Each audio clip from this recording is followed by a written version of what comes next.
শিবির কি কোনো নিষিদ্ধ ছাত্র সংগঠন ছিল? তাহলে ঢাকা বিশ্ববিদ্যালয়ে, জাহাঙ্গীরনগর বিশ্ববিদ্যালয়ে অথবা জগন্নাথে সে কেন রাজনীতি করতে পারবে না? ছাত্রদল কি আওয়ামী আমলে নিষিদ্ধ সংগঠন হয়ে গিয়েছিল? সে কেন ঢাকা বিশ্ববিদ্যালয়ে, জাহাঙ্গীরনগর বিশ্ববিদ্যালয়ে মিছিল মিটিং করতে পারবে না? তাকে কেন নাই করে দিতে হবে? আপনি যখন একটা রাজনৈতিক শক্তিকে নাই করে দিতে চাইবেন, তখন সে বাঁচার জন্য তো তরিকা বেছে নেবে। এটা খুবই নরমাল একটা ব্যাপার। আপনি নিয়েছিলেন বাঁচার জন্য তরিকা বেছে নিয়েছিলেন? আমার মতো তো সবাই নেয় নাই, বাট বাকিরা তো নিয়েছে। কিন্তু ঠিক আছে, সেটা ঠিক আছে, কিন্তু আমরা যখন ছাত্রদের নিয়ে কথা বলছি এবং ক্যাম্পাস নিয়ে, ঢাকা ইউনিভার্সিটি ক্যাম্পাস নিয়ে কথা বলছি, সেখানে গণরুমে টর্চারের কথা আমরা জানি, কিন্তু এটা একটা ভয়ানক তথ্য কি নয় যে সেই গণরুমে টর্চার করতো যারা, তারাই পরবর্তীতে দেখা গেল যে শিবিরের সাথে জড়িত ছিল এবং তারা তাদেরই সহপাঠী ভাই এবং একই দলের সাথী ভাই বিরুদ্ধে এই ধরনের ফৌজদারি অপরাধ পলিটিক্যাল ক্রাইসিসের সাথে মিলায় দেখা যাবে না। না না, কাউকে যদি কেউ মারধর করে, এটা একটা ফৌজদারি অপরাধ, অন্যায় কাজ, তাকে আইনের আওতায় এনে সাজা দিতে হবে, এটা হলো বাস্তবতা। কিন্তু গত 16 বছর কি আমরা দেখি নাই ছাত্রলীগ, ছাত্রদল, শিবির ধরে ধরে পিটায়ে আধামরা করে তারপরে শাহবাগ থানায় দিয়ে আসছে? ছাত্রলীগকে কে বলেছে, কয়দিন বলেছে? আপনি এই অপরায়ণের রাজনীতিটা কেন তৈরি করছেন? আজকে দেখতে পারতেছি পরিবেশ পরিষদ যখন মিটিং ডাকে, ছাত্রদল বলছে শিবির ওই মিটিংয়ে থাকলে আমি যাব না, বাম সংগঠনগুলো বলছে শিবির থাকলে আমি ওই মিটিংয়ে যাব না।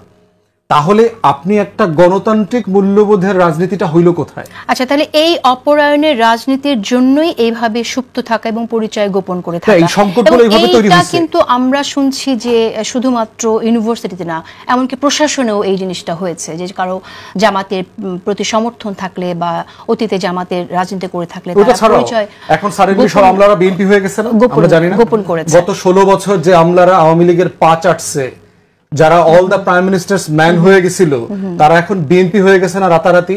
আমরা জানি না বিএনপির কোন নেতাকে কত টাকা ঘুষ দিয়ে তারা এসপি ডিসি হইতেছে, এই গল্প আমরা জানি না। তাহলে প্রশ্ন হচ্ছে শিবিরকে এইটা একভাবে এক্সক্লুসিভলি করা মানে হচ্ছে এইটা দিল্লির বয়ানের ভিতরে আমরা ঢুকে যাওয়া। আমরা যারা গণ অভ্যুত্থানের পক্ষের শক্তি, আমাদেরকে নির্মোহভাবে এগুলো আলোচনা করতে হবে সবাইকে। সমস্যাটা গণতান্ত্রিক মূল্যবোধের কারণে। ঠিক আছে, এখানে শিবিরের সমস্যা না। ঠিক আছে, কিন্তু আমি রুমিনকে এখানটায় রুমিনকে আমি জিজ্ঞেস করব, সময় দেব, কিন্তু তার আগে আমি একটু প্রশ্ন রাখতে চাই ব্যারিস্টার সুজন ফুয়াদ আপনার জন্য। সেটা হচ্ছে যে কোনো কিছু শিবিরের এগেইনস্টে বললে সেটাই কি ভারতের বয়ান হবে কিনা? শুধু শিবিরের গণ অভ্যুত্থানের বিপক্ষে যে কোনো বক্তব্য আসলে আমাকে এটা ক্রিটিক করতে হবে যে এইটা আমাদের গণ অভ্যুত্থানের পক্ষের শক্তিগুলোর ভিতরে একজনের বিরুদ্ধে আরেকজনকে সংঘাতের দিকে ঠেলে দিচ্ছে কিনা। কারণ এই গণ অভ্যুত্থানে ছাত্রদলও জীবন দিয়েছে, শিবিরও জীবন দিয়েছে, বিএনপিও জীবন দিয়েছে, হেফাজত, জামাত, এনসিপি সবাই জীবন দিয়েছে। কিন্তু আমরা যেটা রুমিন যেটা বললো যে ছাত্রদলের বিরুদ্ধে, আপনিও বলেছেন অপরায়ণের রাজনীতির শিকার তো ছাত্রদলও হয়েছে, তো ছাত্রদল কিন্তু আবার আওয়ামী লীগ হয়েছে, সেই উদাহরণ আমি বহু ঘটনা জানি। ছাত্রদলের ছেলেপেলেরা ছাত্রলীগের কমিটিতে গেছে, আবার রিসেন্টলিও তো ছাত্রলীগ করা ছেলেপেলে পদস্থনে তারা ছাত্রদলের কমিটিতে আসছে না, সমালোচনা হচ্ছে না, বহিষ্কার করেছে। আপনারা তাহলে যারা ছাত্রদলের ছেলেপেলে ছাত্রলীগ করেছে এবং আবার ফিরে আসছে, তাদের গ্রহণ করছেন কেন? দেখুন, তারা তো আর পরিচয় দিয়ে বলছে না যে আমি ছাত্রলীগ করতাম, এখন ছাত্রদল করতে চাই। বিষয়টা তো আসলে এরকম না। আমাদের রাজনীতির গোড়ার যে সমস্যা, আমি ফুয়াদ ভাইয়ের সাথে অনেকাংশে একমত যে আদার্স করে দেওয়া, অন্য করে দেয়া, অপর করে দেওয়া, অ্যাজ ইফ এমন একটা কালচার 15 বছরে তৈরি হয়েছিল যে যদি আপনি আওয়ামী লীগ না করেন, সেটা হার্ডকোর আওয়ামী লীগ হতে পারে, সফট আওয়ামী লীগ হতে পারে, মিডিয়াম আওয়ামী লীগ হতে পারে, যে কোনো ফরম্যাটেই হোক আপনাকে আওয়ামী লীগের ওই খোলসের ভেতর, বয়ানের ভেতর থেকে কাজ করতে হবে। এবং যদি আপনি সেটার সঙ্গে ফিট ইন করে কাজ করতে পারেন, তখনই কেবলমাত্র বাংলাদেশের নাগরিক হিসেবে ন্যূনতম যেই অধিকারগুলো আপনার ভোগ করার কথা, সেগুলো আপনি ভোগ করতে পারবেন। এর বাইরে আপনি যদি আওয়ামী লীগের বয়ানকে চ্যালেঞ্জ করেন, আওয়ামী লীগের ন্যারেটিভের বিরুদ্ধে দাঁড়ান, আওয়ামী লীগের রাজনীতির সমালোচনা করেন, আওয়ামী লীগ সরকারের সমালোচনা করেন, আপনাকে জীবন দেওয়া থেকে শুরু করে জেল জুলুম পর্যন্ত যে কোনো ধরনের কনসিকুয়েন্স আপনাকে ফেস করতে হবে। সো এই যে একটা ভীতি তৈরি করে দেয়া, এবং 15 বছর কিন্তু অনেক লম্বা সময়। আমরা চট করে বলে ফেলি 15 বছর, 15 বছর ইজ আ লং টাইম। যে ছেলেটার জন্ম হয়েছে সে এখন কিশোর, সে তারুণ্যের দিকে যাত্রা করেছে।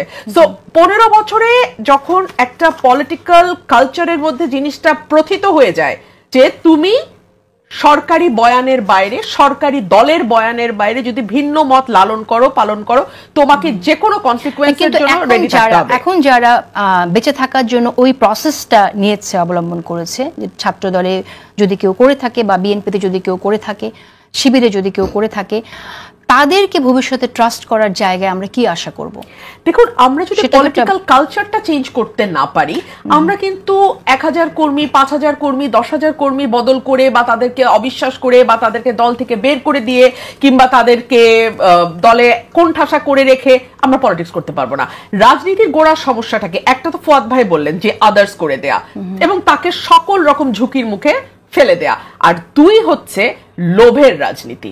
কারণ একটা সময় আমি যখন ছোট ছিলাম, আমার বাবার পলিটিক্স আমি দেখেছি এবং তার কাছ থেকে যে বয়ানগুলো শুনেছি যে প্লেন লিভিং হাই থিঙ্কিং, খুব সাদামাটা জীবনযাপন হবে কিন্তু চিন্তাটা হবে অনেক উচ্চ মার্গের।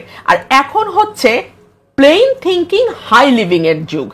পলিটিশিয়ানরা কতজন থাকে গুলশান বনানীর বাইরে আপনি বলেন তো? তাদের সোর্স অফ ইনকাম কি আপনি বলেন তো? কটা পলিটিশিয়ানের আপনি প্রফেশন দেখাতে পারবেন? কটা পলিটিশিয়ান এসছে বাপের জমিদারি থেকে? ম্যাক্সিমামই তো বস্তির থেকে উঠে গিয়ে গুলশানে উঠে গেছে। আমি জেনে বলছি আপনাকে, সকল দলেরই এক চিত্র।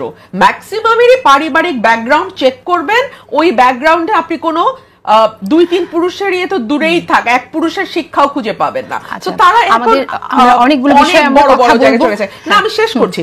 সো নতুন যে ছেলেটি রাজনীতিতে ঢোকে, সেও বিশ্বাস করে হ্যাঁ আমি খালি পকেটে ঢুকতে পারি, কিন্তু এটা তো ইয়াবা ব্যবসার মতো, এটা তো হেরোইন ব্যবসার মতো, আমি তো রাতারাতি আঙুল ফুলে কলা গাছ হয়ে যাব।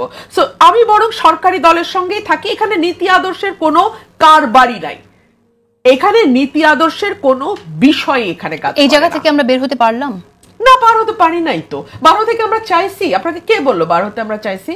না হলে এত বড় একটা সুযোগ 1 বছরে আমরা হেলায় হারালাম কি করে? এই যে নতুন নতুন ছেলেরা, যাদের উপরে পুরো বাংলাদেশের 18 কোটি মানুষ বাজি ধরেছিল, সেই ছেলেরা প্রাণ নিয়ে ঘুরতে হয় কেন? সেই ছেলেরা রিক্সাওয়ালা পিতার সন্তান হয়ে তাকে 6 কোটি টাকা 7 কোটি টাকার চেক বাড়িতে জমাতে হয় কেন? তার মানে তার তো পুরো ফিলসফিটাই আমাদের পলিটিক্সের যে মূল ধারা, রাজনীতিতে ঢোকো টাকা কামাও, রাজনীতিতে ঢোকো সম্পদ বানাও, এই দিকে চলে গেছে। তো কোথায় আমাদের ভিন্ন ধারার পলিটিক্স? রাইট। একটা সামান্য ফেসবুক স্ট্যাটাস দেওয়ার কারণে আবরার ফাহাদকে, যে কোনো রাজনীতির সঙ্গে প্রত্যক্ষভাবে যুক্ত ছিল না, তাকে যেভাবে দফায় দফায় মেরে তার মৃত্যু এনশিওর করা হয়েছে, সেখানে শিবির পরিচয়ে বিশ্ববিদ্যালয়ের রাজনীতি করাটা সেই সময় তাদের জন্য কতটুকু সম্ভবপর ছিল সেই প্রশ্ন তারা তুলতে পারে।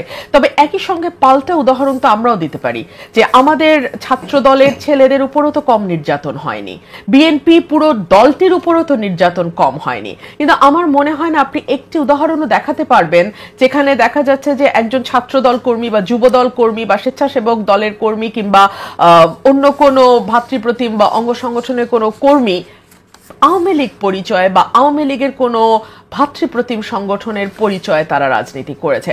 সো এখানে পলিটিক্যাল ক্ল্যারিটির একটা বিষয় আছে এবং এই ধোকাটা তো কেবলমাত্র নিজের কর্মী সমর্থককে ধোকা দেয়া নয়, এটা একই সঙ্গে দেশের মানুষকেও ধোকা দেয়। এবং এই ফলে যেটা হয় যে অনেকেই আছেন যারা হয়তো একসময় সত্যিই ছাত্রলীগ করতেন, কিন্তু এখন দুর্দিন দেখে তারা মনে করছেন যে না, এখন শিবিরে ঢুকে গেলে হয়তো বা তাদের জন্য কিছুটা হলেও সুবিধা হতে পারে। আবার একইভাবে যারা একসময় শিবির করতেন আওয়ামী লীগের সময়, তারা মনে করছেন কিছুটা লীগের সাথে মিলে হলেও সুবিধা হতে পারে।